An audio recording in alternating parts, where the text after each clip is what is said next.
When I first started watching Mr. Robot, I thought I knew what I was getting into. A dark, edgy show about a vigilante hacker dismantling the corporate elite? Sign me up. But as the episodes unfolded, I learned this wasn't just a show about a revolution. It made me realize how cynical I've become in my own life. And somewhere between the chaos of fsociety, the digital heists, and Elliot's hallucinations, it made me realize my cynicism isn't something that can be cured. It's part of me I have to face head on. Hello friend, let me tell you a bit about Elliot Alderson. He starts the show not as a hero, but as a ghost in the system. A lonely cybersecurity engineer who hacks people not out of malice, but because he's deeply distrustful, always expecting the worst in others. Yet beneath that paranoia, there's a strange kind of hope, because sometimes he uses those hacks to help. He calls out the hypocrisy of corporations and the emptiness of society, and I related to that. For a long time, I didn't realize how cynical I had become. At the time of writing the script, I'm lying in a hospital bed for reasons the doctors still can't explain. Don't worry, I'm still alive for now. Meanwhile, all around me, life kept moving. My friends were getting married, having kids, building their futures, and I felt like I was stuck in place, forgotten, left behind. And beyond just my world falling apart, it felt like the world was unraveling too. And when I met Elliot in season 1, it felt like I was watching a reflection. In season 2, Elliot dives deeper into the idea that control is an illusion. He's battling Mr. Robot, his other self, but really he's battling his pain, his childhood abuse, his guilt, his fractured identity. But the more he tried to control, the more out of control things got. The 5/9 hack didn't liberate the world, it caused chaos. And I saw my own patterns in that.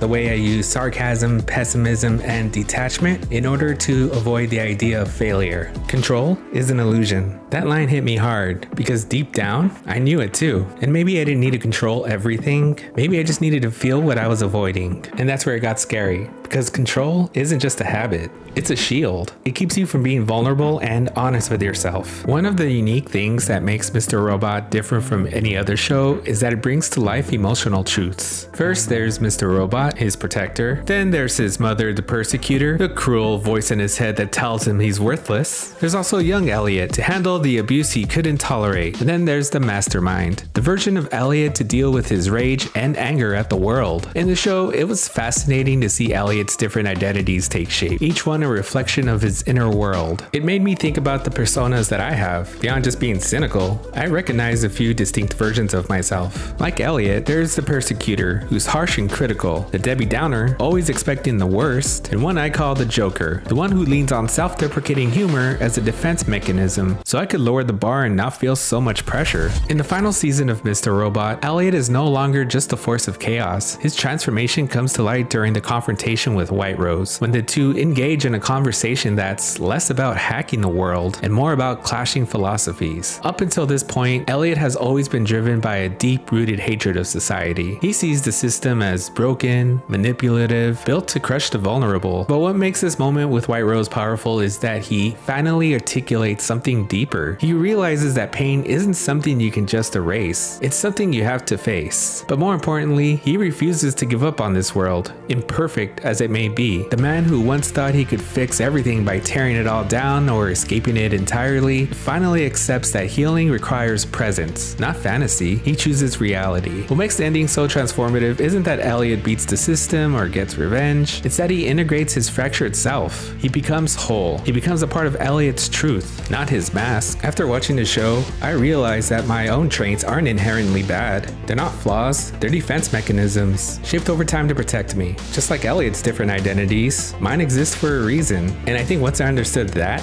it was the moment my own healing can begin. I know, pretty lame. Mr. Robot didn't fix me. It didn't give me a clean, perfect answer. But what it did, what it still does, was show me that healing doesn't mean pretending to be okay. It means finally facing the parts of yourself you've tried so hard to bury. In my case, I thought being cynical would protect me from disappointment, betrayal, and failure. But all it really did was keep me disconnected from others and from myself. Watching Elliot confront his pain, accept his past, and embrace his whole identity, it gave me permission to try and do the same, to stop running, to stop hiding behind the persecutor, the Debbie Downer, and the Joker, and start getting to know the person underneath. Thanks to Mr. Robot, I'm trying to be a little more positive, optimistic, and confident. And maybe for me, that's my revolution. What's yours?